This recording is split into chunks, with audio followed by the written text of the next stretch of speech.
नमस्कार प्रिय मित्रों, यस एन पॉपुलर चैनल में आप सभी लोगों का हार्दिक स्वागत है। आज हम लोग हिंदी के महत्वपूर्ण प्रश्न आदिकाल से संबंधित प्रश्न देखेंगे, जिनमें पहला प्रश्न है, किस विद्वान ने हिंदी साहित्य के प्रारंभिक काल को वीरगाथा काल नाम दिया है? इनमें से प्रारंभिक काल को वीरगाथा काल नाम दिया है। इसका सही जवाब होगा ऑप्शन बी, रामचंद्र शुक्ल। हिंदी साहित्य के विभिन्न विद्वानों ने प्रारंभिक काल का भिन्न भिन्न नामों से वर्गीकरण किया है, जो इस प्रकार है। डॉक्टर ग्रियर्सन ने चारण काल, मिश्र बंधु ने प्रारंभिक काल, डॉक्टर गणपति चंद्र गुप्त ने भी प्रारंभिक काल कहा है, आचार्य रामचंद्र शुक्ल ने वीरगाथा काल, राहुल सांकृत्यायन ने सिद्ध सामंत काल, महावीर प्रसाद द्विवेदी ने बीजवपन काल, विश्वनाथ प्रसाद मिश्र ने वीर काल, हजारी प्रसाद द्विवेदी ने आदिकाल, डॉक्टर रामकुमार वर्मा ने चारण काल या संधि काल कहा है। प्रश्न संख्या 2, बौद्ध धर्म से जुड़े हुए साहित्य की भाषा है। इनमें से बौद्ध धर्म से जुड़े हुए साहित्य की भाषा है। इसका सही जवाब होगा ऑप्शन डी, पाली भाषा। प्रश्न संख्या 3, पंच पांडव चरितरास के रचयिता हैं। इनमें से पंच पांडव चरितरास के रचयिता हैं। इसका सही जवाब होगा ऑप्शन ए, शालिभद्र सूरि। अगला प्रश्न, शालिभद्र सूरि की रचना का नाम है। इनमें से शालिभद्र सूरि की रचना का नाम है। इसका सही जवाब होगा ऑप्शन बी, भरतेश्वर बाहुबली विरास। अगला प्रश्न, जयचंद्र प्रकाश के रचनाकार हैं। ऑप्शन ए, जगनिक, भटकेदार, श्रीधर, नरपतिनाल या इनमें से कोई नहीं। इनमें से जयचंद्र प्रकाश के रचनाकार हैं। इसका सही जवाब होगा ऑप्शन बी, भटकेदार। अगला प्रश्न, हिंदी के किस इतिहासकार के मतानुसार शालिभद्र सूरि हिंदी के प्रथम कवि हैं? इनमें से शालिभद्र सूरि किनके अनुसार हिंदी के प्रथम कवि हैं? इसका सही जवाब होगा ऑप्शन ए, गणपति चंद्र गुप्त। अगला प्रश्न, अधिकांश साहित्य इतिहासकारों के अनुसार हिंदी के प्रथम कवि हैं।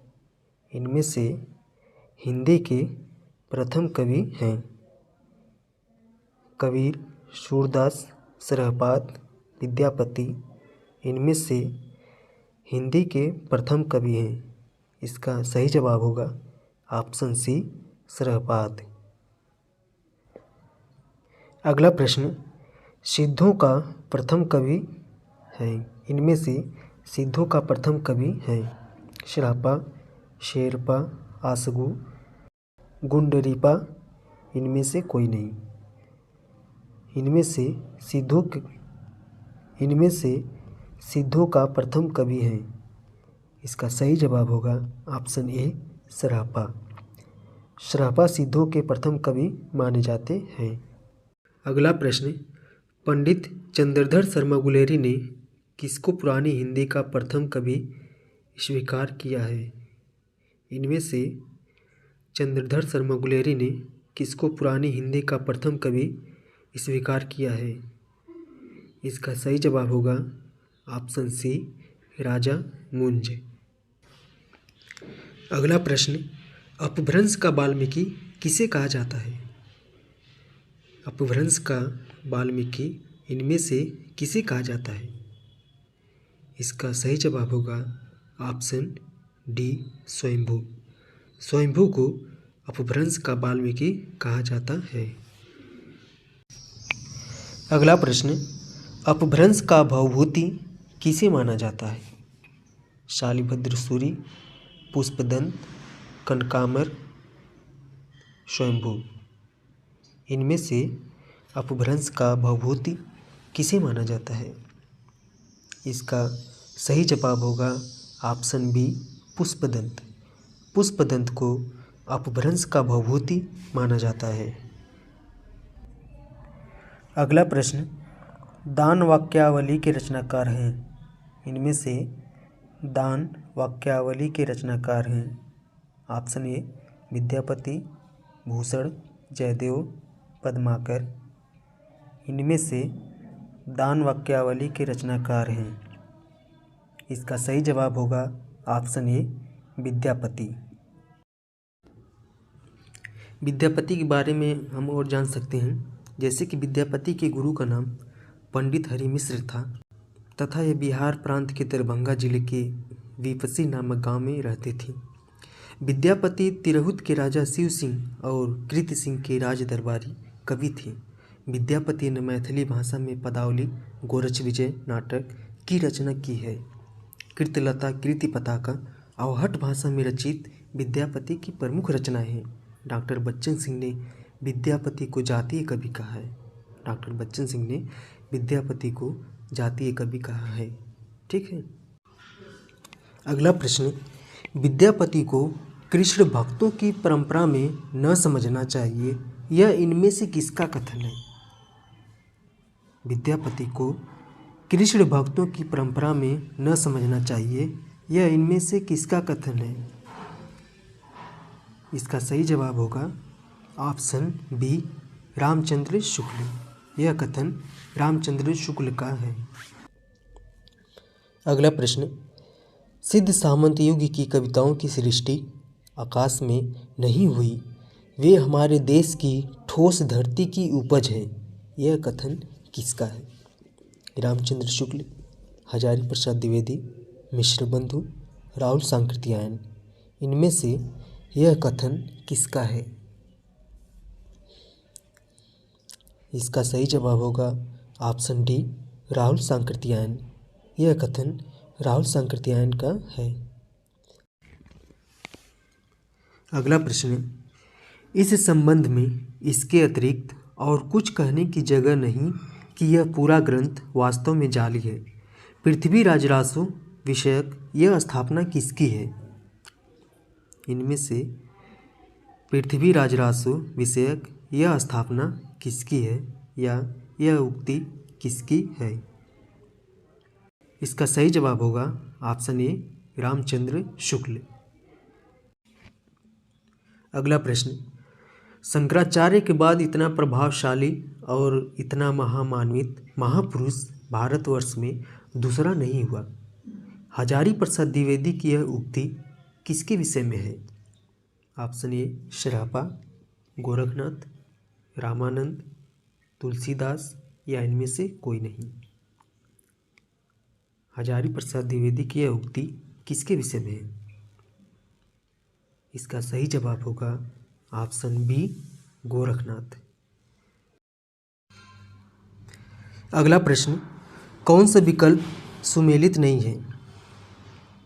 श्रावकाचार्य देवसेन, नेमिनाथ रास, सुमतगढ़ी, भारतेश्वर बाहुबली रास, शालिभद्र सूरी, रेवंत गिरी रास, जिन धर्म सूरी। इनमें से कौन सा विकल्प सुमेलित नहीं है? इसका सही जवाब होगा ऑप्शन डी रेवंत गिरिरास, जिन धर्म सूरी। जबकि रेवंत गिरिरास विजय सेन सूरी का काव्य ग्रंथ है। अगला प्रश्न, आचार्य शुक्ल के अनुसार किस रचना के आधार पर विद्यापति मैथिल कोकिल कहलाएं? आचार्य रामचंद्र शुक्ल के अनुसार किस रचना के आधार पर विद्यापति मैथिल कोकिल कहलाएं? पदावली, कृतलता, कृति पताका, लिखनावली। इनमें से विद्यापति किस रचना पर मैथिल कोकिल कहलाएं?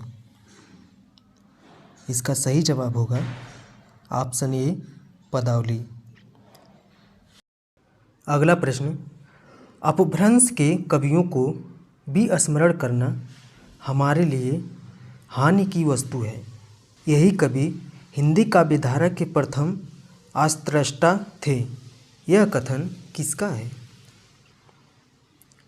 ऑप्शन ए राहुल सांकृत्यायन, मिश्र बंधु, शिव सिंह सेंगर, हजारी प्रसाद द्विवेदी या इनमें से कोई नहीं। यह कथन इनमें से किसका है? इसका सही जवाब होगा ऑप्शन ए, राहुल सांकृत्यायन। अगला प्रश्न, चौपाई दोहे के सबसे पुराना प्रयोग शायद यही है। जो कुछ पुराना साहित्य उपलब्ध है उसे लगता है कि पूर्वी प्रदेश के बौद्ध सिद्धों ने ही इस शैली में लिखना शुरू किया था। सरहपा विषयक यह कथन किसका है? ऑप्शन ए, राहुल सांकृत्यायन, मिश्र बंधु, शिव सिंह सेंगर, हजारी प्रसाद द्विवेदी या इनमें से कोई नहीं। इनमें से यह कथन किसका है? इसका सही जवाब होगा ऑप्शन डी, हजारी प्रसाद द्विवेदी। अगला प्रश्न, रत्नाकर जोपम कथा पुस्तक का संबंध किससे है? महायानी सिद्ध, वज्रयानी सिद्ध, नाथ, जैन। इनमें से रत्नाकर जोपम कथा पुस्तक का संबंध किससे है? इसका सही जवाब होगा ऑप्शन बी, वज्रयानी सिद्ध। अगला प्रश्न, जेहाल मिस्की मुकुंद तगाफुल दुराय नैना बनाए बतिया। इस प्रसिद्ध पंक्ति के रचनाकार हैं अमीर खुसरो, कबीर, रज्जब, मलिक मोहम्मद जायसी। इनमें से इस प्रसिद्ध पंक्ति के रचनाकार हैं। इसका सही जवाब होगा ऑप्शन ए, अमीर खुसरो। अगला प्रश्न, निर्भय भीम व्यायोग के लेखक हैं। इनमें से निर्भय भीम व्यायोग के लेखक हैं। इसका सही जवाब होगा ऑप्शन डी, रामचंद्र सूरी। निर्भय भीम व्यायोग के लेखक रामचंद्र सूरी हैं। यह रूपक ग्रंथ है जिसमें भीम द्वारा वनवास में बाकासुर को मारने की कथा है। अगला प्रश्न, अपभ्रंश में दोहा काव्य की परंपरा का आरंभ किस कवि ने किया है? हेमचंद्र, जोइंदू, धनपाल, सोमनाथ। इनमें से अपभ्रंश में दोहा काव्य की परंपरा का आरंभ किस कवि ने किया है? इसका सही जवाब होगा ऑप्शन बी, जोइंदू। जोइंदू ने अपभ्रंश में दोहा काव्य की परंपरा का प्रारंभ किया। परमात्म प्रकाश एवं योगसार इनकी प्रमुख रचनाएं हैं। दोनों रचनाएं 6ठी सदी के धर्म दर्शन एवं इंद्रिय निग्रह को आधार मानकर लिखी गई हैं। अगला प्रश्न, पौमचर्यु में किसका वर्णन है? पौमचर्यु में किसका वर्णन है? शिव का, सीता का, भरत का, राम का या इनमें से कोई नहीं। इनमें से पौमचर्यु में किसका वर्णन है? इसका सही जवाब होगा ऑप्शन डी, राम का। पौमचर्यु स्वयंभू की रचना है। इसे पद्मचरित या जैन रामायण भी कहा जाता है। इसकी भाषा अपभ्रंश है। इसमें 5 कांड हैं। अगला प्रश्न, भाषा की कसौटी पर यदि ग्रंथ को कसते हैं तो और भी निराश होना पड़ता है, क्योंकि वह बिल्कुल बेठिकाने हैं। उसमें व्याकरण आदि की कोई व्यवस्था नहीं है। आचार्य रामचंद्र शुक्ल का उक्त कथन किस ग्रंथ के संदर्भ में है? इनमें से यह कथन किस ग्रंथ के संदर्भ में है? इसका सही जवाब होगा ऑप्शन ए, पृथ्वीराज रासो। अगला प्रश्न, इनमें से आलवार संतों की संख्या कितनी मानी गई है? आलवार संतों की संख्या कितनी मानी गई है? इसका सही जवाब होगा ऑप्शन बी, 12। आलवार संतों की संख्या 12 मानी गई है। आलवार तमिल कवि एवं संत थे। इनके पदों का संग्रह दिव्य प्रबंध कहलाता है। बस आज इतने ही प्रश्न। उम्मीद है कि आप सभी लोग प्रश्नों का जवाब कमेंट में ज़रूर दिए होंगे और हमारे चैनल को लाइक, सब्सक्राइब, शेयर ज़रूर करें। हम फिर मिलते हैं अगले टॉपिक पर। तब तक के लिए धन्यवाद।